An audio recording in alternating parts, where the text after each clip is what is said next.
Hi everyone, this is Dr. Amy Piontek and I'm going to be your faculty member for the next 8 weeks for Nursing 451, which is your practicum in population health. So for this course, you have one of two options. The first one is that you can either follow a specific preceptor for 40 hours and can basically keep a log of the hours that you've spent with your preceptor and have your preceptor sign off on those. Or you can choose to identify three key stakeholders or at least three key stakeholders and interview those key stakeholders in order to gain more insight into the population that you've chosen to work for, the topic that you've chosen to address, and then finally, when you go to give your presentation, really putting that project together. So what I need from everyone though is to have an updated Castle branch, because if you do not have an updated Castle branch, you're not going to be able to go forward with this program, particularly with this course. So please make sure that everything in Castle branch is up to date. And this should have been told to you during 451. So I'm just reiterating what your 451 professors have said. We have 8 weeks for this course, and I have a calendar here. Each week there is a new module. So for week 1, we will be covering module 1, for week 2, module 2, and so on and so forth.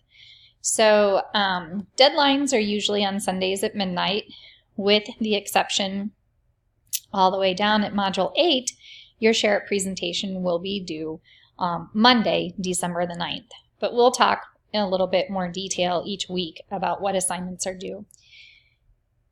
I would like for all of you to read through the syllabus, which is attached here. It does have my contact information, my email specifically, as well as my office phone. So if you have any questions, the best way to get a hold of me is through email. I respond to those within 24 hours with the exception of certain weekends. But if you have not heard back from me after, like if you post something or email something Friday night and it's Monday morning and you haven't heard anything, go ahead and resend an email. It might be that I had not received it. So I have all of the rubrics listed here. So become familiar with those.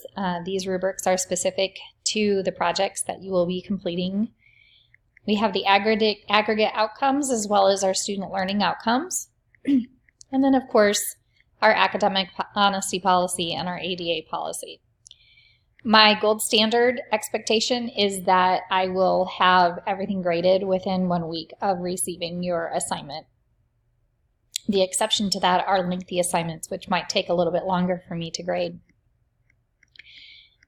So when you go to the announcements tab, I will be posting weekly announcements covering the assignments that are going to be due for that week, and also anything that has come up in the discussion board or in the forum that I felt needed to be reiterated.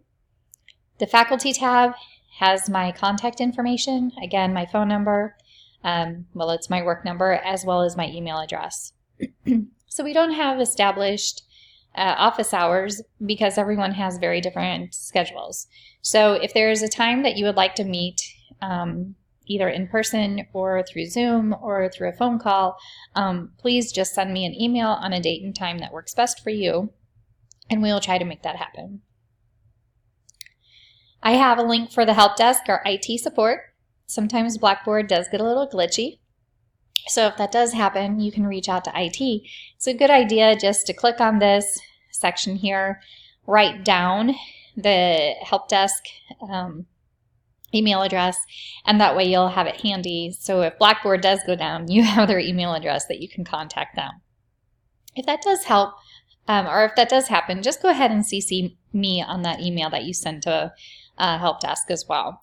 Also, there's a phone number here that you can call.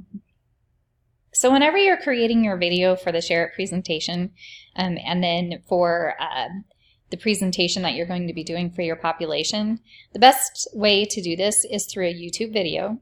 YouTube will actually store it into their system. It will not be stored into Blackboard. Uploading a video into Blackboard is very risky, and the fact that it can actually crash our Blackboard system. So we ask that all students do, when they do their video recordings, to upload those videos into YouTube, and then you will post the YouTube link in the assignment tab, and that way we are sure not to cause any problems. So there are some instructions on how to do that. The next tab is the Modules tab. So again, we have 8 modules for this course, and so you'll access content by clicking on the folder. And for week 1, we're really looking at those key players, particularly that first key player, that probably the most important key player that's going to give you the most insight on either your population or the topic that you've chosen to address for this course. So you're going to go into Discussion Board Module 1 and post your response to that question. Complete the Getting Ready for Clinical assessment. You'll contact your first key player of your chosen population to interview him or her with the interview questions provided. Please click on the link to access the interview questions. Okay, and then you may want to bring with you to the interview some sort of recording device to replay your interviewee's responses. Additionally, during this meeting, you will need to determine with the first key player a time and a place for you to provide your presentation for your population. You're going to indicate your identified health-related issue specific to your chosen population and discuss options for your population-based project with your key player. And you'll submit the responses from the first key player interview in this module. So you can just read through this. We do have the submission tab here for the interview for your first key player. And then the assessment is here that I would like for you to take. You need to begin this before doing any of your practicum hours. So this is whether you're going to be following a preceptor or before you interview your first key player. And I think that pretty much covers Module 1. The next tab down is the discussion board. So I do have a tab here for questions for the instructor. So if you have very general questions about the course or an assignment, you can go ahead and just post it here, because chances are if you have a question about it, so do others in your class. The student lounge is for you to talk amongst yourselves. I don't enter into the student lounge. So if you have a question, maybe if you're working on something and you know somebody else is working on another similar project, you can communicate through there. And then of course I would like for everyone to write a brief introduction of yourself. You can include things like where you work, your interests or hobbies, and what you would like to gain from this course. And then finally is the discussion board number 1. And so how we work with the discussion boards is we will do discussion board number 1 will cover modules 1 and 2. Okay, so for first module, you'll post your initial post, and then for the second module, you will do your 2 response posts. So please make sure that you follow that guideline as far as when response posts are due, and you do need to respond to at least 2 of your peers' posts. And then finally, the tab for the journal entries. We are using the Kolb experiential model. So what I often recommend is that you just look at these questions and answer each one of these accordingly. That way then you are not missing anything during your reflection. And if there's one parameter within the model that is not applicable, you can simply say, this was not applicable to my practicum experience at this time. At least then I'll know that you've addressed it. So we have, again, 2 options. Option A, the traditional preceptor experience. You have certain documentation to complete here.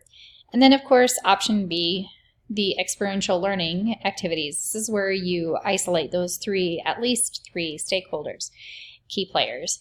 And you need to tie in basically your hours with the BSN Essentials. So you can read through this, and there are 9 essentials. And again, just make sure that your activity aligns with a BSN Essential. If you have questions about this, just let me know. The form basically, you have the activity that you're doing, and then you match that up with one of these 9 essentials. Okay, so either if you're doing the experiential learning or you're following a preceptor, both of those require 40 hours. So with the experiential learning, obviously just interviewing your key players isn't going to give you 40 hours. There are other things that you will need to do, things related to service or community. It is a little bit more free-spirited in the fact that you can kind of pick and choose what you would like to do, but you must make sure that those activities resort back to one of the 9 essentials, and you'll have to indicate that on that form.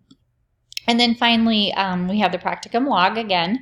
You will just log in your activities, the number of hours, and then, if possible, a signature of someone who was there with you, maybe a supervisor or someone who organized an event, to sign off to prove that you were there. Okay.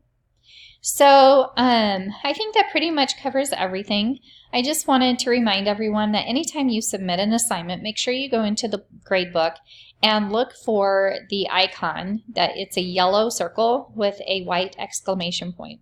It's very important that you check to make sure that your assignments have uploaded, particularly if we ever have like a Blackboard outage. It gives you some peace of mind and reassurance that you were successful in uploading your assignment. So I think that pretty much covers everything that I wanted to discuss with you during the orientation video, as well as the introduction into week 1, module 1. So again, if you have any questions, please do not hesitate to contact me, and I look forward to working with all of you for the next 8 weeks. Thank you.